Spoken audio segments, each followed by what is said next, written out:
যে আজ রাতের মধ্যেই নাকি ক্যাব হয়ে যাবে। আমার কথা হচ্ছে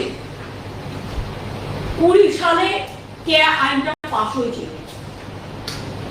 তারপরে বারবার এক্সটেনশন করে আজকে 4 বছর লেগে গেল। নির্বাচনের সময় 2 দিন মাত্র বাকি, নির্বাচনে মাত্র 2-3 দিন, তখনই এটা করার প্রয়োজন পড়ল। তার কারণ এটা একটা রাজনৈতিক পরিকল্পনা।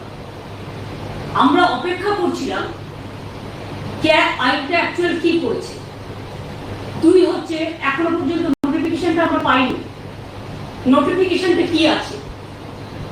3 হচ্ছে যে রুলসটা করেছে সেই রুলসটা কি বলা আছে।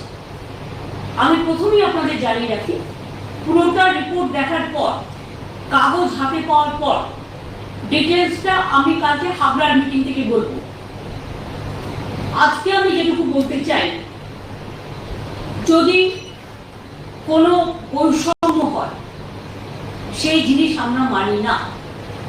ধর্ম বৈষম্য হোক, বর্ণ বৈষম্য হোক, লিঙ্গ বৈষম্য হোক, মানব জাতির বৈষম্য হোক, এটা আমরা মানি না।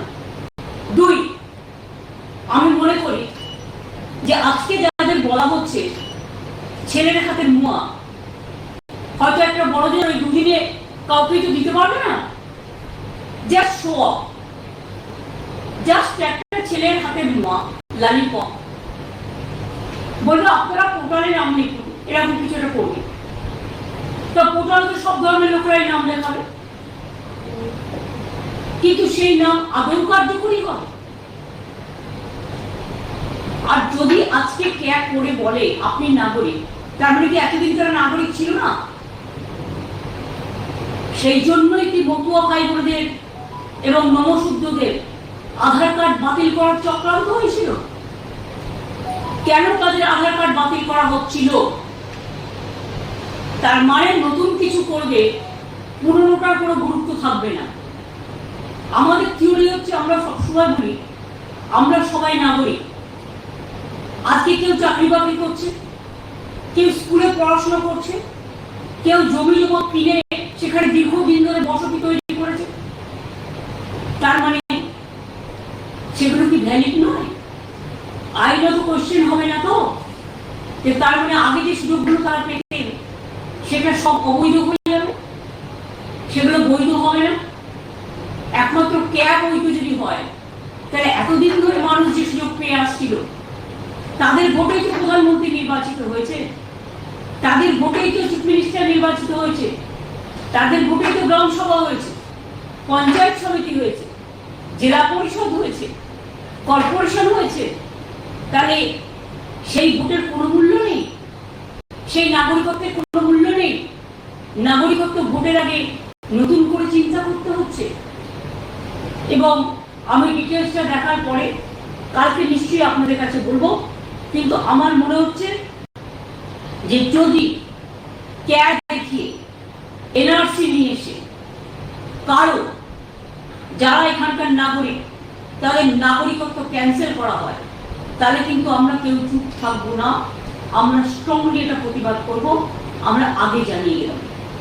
2 হচ্ছে নো এনআরসি, এনআরসি তো আমরা মানতেই পারি না। আর ক্যাব নাম করেও কাউকে ডিটেনশন ক্যাম্পে রেখে দেবে, এই চালাকিও আমরা করতে দেবো না। ভোট আজকে আছে, কাল পুড়িয়ে যাবে, আর 2 দিনে কেউ নাগরিকত্ব পাবেও না। এটা লোক দেখানো, জাস্ট প্রতারণা মানুষের সাথে, ছলনা। এতে যদি কেউ খুশি হয় আমি খুশি হব, কিন্তু এতে যদি কেউ দুঃখী হয় আমি দুঃখ পাবো।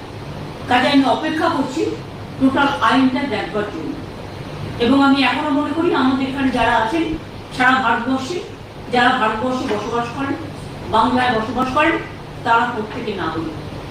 তাদের নাগরিক অধিকার, তাদের গণতান্ত্রিক অধিকার, তাদের সামাজিক অধিকার, তাদের প্রতিষ্ঠান অধিকার, তাদের ইকোনমিক অধিকার, তাদের ব্যক্তিগত অধিকার, তাদের সম্পত্তির অধিকার সবই থাকবে।